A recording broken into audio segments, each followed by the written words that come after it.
Como é que eu posso fazer os alunos organizarem as etapas de um projeto e ao mesmo tempo trabalharem a criatividade? Será que isso é possível?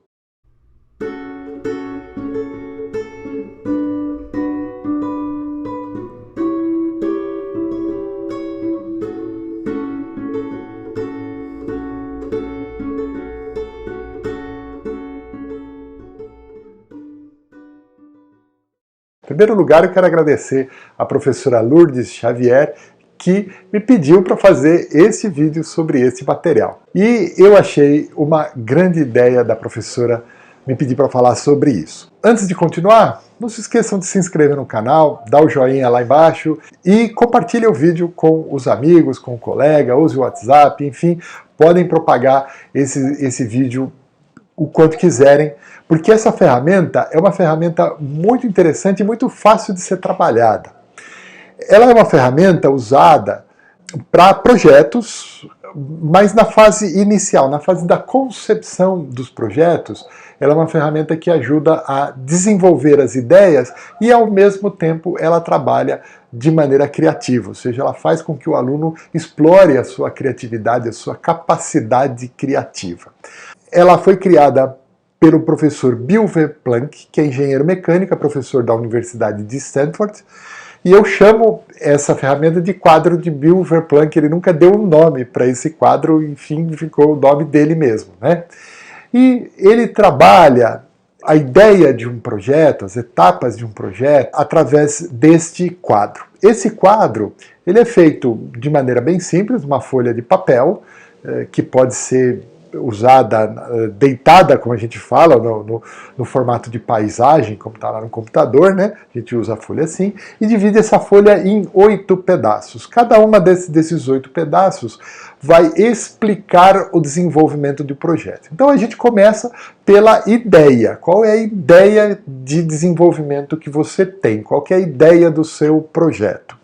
Embaixo da ideia está o erro. O que é o erro na concepção do Bill Verplank? É o problema que os alunos identificaram. É aquilo que causa algum incômodo, que atrapalha a vida, enfim, a ideia sempre é para resolver um problema, né? Então ele coloca a ideia em cima do erro, porque aí ele está explicando qual é a ideia e qual é o problema que ele vai tentar solucionar aquela ideia.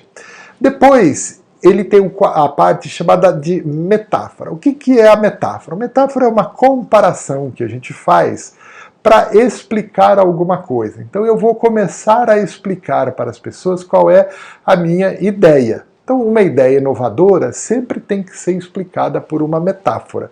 Então eu vou associar aquela minha ideia a uma outra coisa para que as pessoas entendam e embaixo da metáfora, ele vai criar o cenário, ou seja, o como que a vida das pessoas vai melhorar com a implantação daquele equipamento, daquela ideia que os alunos tiveram. Então, nesse primeiro trecho do quadro, ele está trabalhando ainda no campo abstrato, no campo das ideias e da explicação de como a ideia vai ser boa para as pessoas. Então ele está na fase, vamos dizer assim, do planejamento do projeto, do planejamento da ideia, enfim, está no campo abstrato. Depois ele entra no concreto. A primeira coisa do concreto é o modelo. Baseado em que você vai criar? Quais são os conhecimentos que você tem que vão apoiar na construção da sua ideia? Então, é o seu modelo, ou os seus modelos, pode ser mais de um eventualmente. Abaixo dos modelos, as tarefas, ou seja, como que eu vou criar etapas para, saindo do nada, ou saindo daqueles 2 modelos e chegando até o final. E lá no final, como ele é um engenheiro preocupado com a interface do usuário, ele vai se preocupar com 2 coisas. O display, ou seja, como que é a aparência física do equipamento, quais as informações que o usuário vai ver no seu equipamento, e o controle, que é quais são os acessos que o usuário vai ter sobre o equipamento. Eu vou pegar um exemplo, que é justamente o exemplo que eu usei quando eu fiz o curso com o Bill Verplank, que ele usou esse quadro, né? Então ele pediu para dar um exemplo e como que a gente construiria aquele exemplo em cima desse quadro. Então, nessa fase do curso, ele não queria uma inovação, ele queria que a gente preenchesse um quadro com alguma coisa que já existisse, mas para que a gente pudesse fazer um exercício de compreensão do quadro. Então, cada um dos alunos do curso deu um exemplo, e o exemplo que eu dei foi o do telefone celular.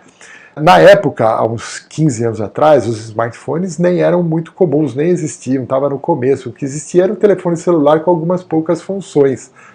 Ali, agenda, relógio e coisas do gênero, né? Então, era um rudimento de smartphone, mas era o telefone celular, mas foi o exemplo que eu usei para demonstrar a minha compreensão do quadro. Então, a minha ideia, o telefone móvel, a minha ideia. Qual que era o erro? Qual que era o problema? O telefone fixo não me acompanha. Então, se eu estou no trajeto de casa para o trabalho, a pessoa não tem como conversar comigo. Se eu estou num lugar que eu não tenho um telefone fixo, a pessoa não pode conversar comigo e vice-versa.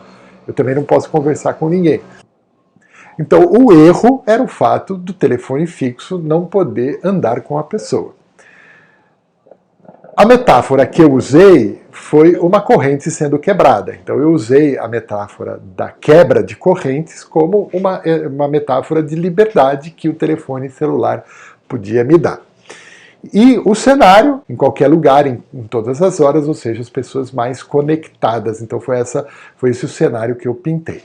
O modelo do telefone celular, na verdade, tinha dois modelos. O modelo da transmissão por rádio, porque o celular usa uma transmissão via rádio, e o modelo do telefone fixo convencional, né? Então ele partiu de dois modelos para criar o telefone celular. Como tarefa, eu coloquei como que eu integro uma central telefônica numa transmissão de rádio, como é que eu faço essa integração e como é que eu faço a identificação do telefone, enfim, eu teria que estruturar isso. Bom, na parte do display, quais as informações que o equipamento dá para mim? Então, por exemplo, se a bateria está carregada, se o celular tem sinal, essas informações são cruciais. Pode colocar horário, pode colocar número de telefone, enfim. Mas as informações cruciais são o número que você está discando, a bateria e a intensidade do sinal. Esse era o display, as informações que o equipamento me dá. E o controle, ou seja, quais os controles que o usuário tem. Bom, o botão liga-desliga e o teclado, né? Na época não era tela touch, né? Então era o teclado para você poder colocar o número do telefone e fazer a chamada e a tecla também para você receber chamadas. Então, na primeira fase do curso, ele pediu para explicar o quadro a partir de uma coisa que já existisse.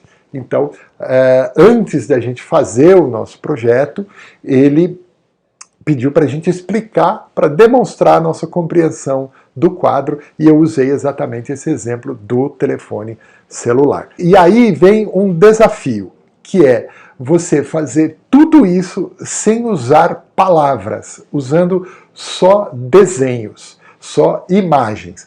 Então, aí entra mais um desafio da criatividade e da capacidade de você criar abstrações. Então, numa etapa de trabalho com os alunos, você pode utilizar o quadro de Bill Verplank primeiro para explicar como é que ele constrói, então esse exemplo ou outros exemplos que você possa dar para dizer como é que ele constrói o quadro, e num segundo momento pedir para que os alunos preencham o quadro a partir da sua ideia, para que eles tenham a visão geral do projeto. Qual que é a ideia do projeto, como é que eu demonstro o projeto, como é que eu concretizo o projeto e como é que vai ser a cara do equipamento a ser desenvolvido lá no final. Então, é uma ferramenta razoavelmente simples de ser feita e que é completa. Ela apresenta todas as fases do projeto, da ideia até a concretização final, ele vai trabalhando assim. E o fato da gente trabalhar somente com imagens ajuda que isso seja uma coisa criativa, ajuda com que os alunos possam se comunicar melhor, é um exercício de comunicação, é um exercício de criatividade e é um exercício de pensar o projeto de uma maneira global, de uma maneira desde a etapa inicial até a sua etapa final. Então, num primeiro passo, um professor que quer realizar um projeto, seja ele um projeto temático, seja ele um projeto livre, e ele quer que os alunos partam de uma estruturação de projeto, ele pode usar essa ferramenta. Obviamente existem outras ferramentas, outros recursos para isso, mas como essa é uma ferramenta não muito difundida, ela é uma ferramenta bem legal de ser trabalhada. Eu já trabalhei várias vezes com alunos com essa ferramenta e sempre dá bons resultados, ok? Semana que vem tem mais. A gente se vê por aí. Até a próxima. Tchau. Para que os vídeos não fiquem muito longos e chatos, a gente dá uma simplificada e uma resumida nos assuntos. Mas eu sempre deixo referências bibliográficas aqui embaixo na descrição do vídeo.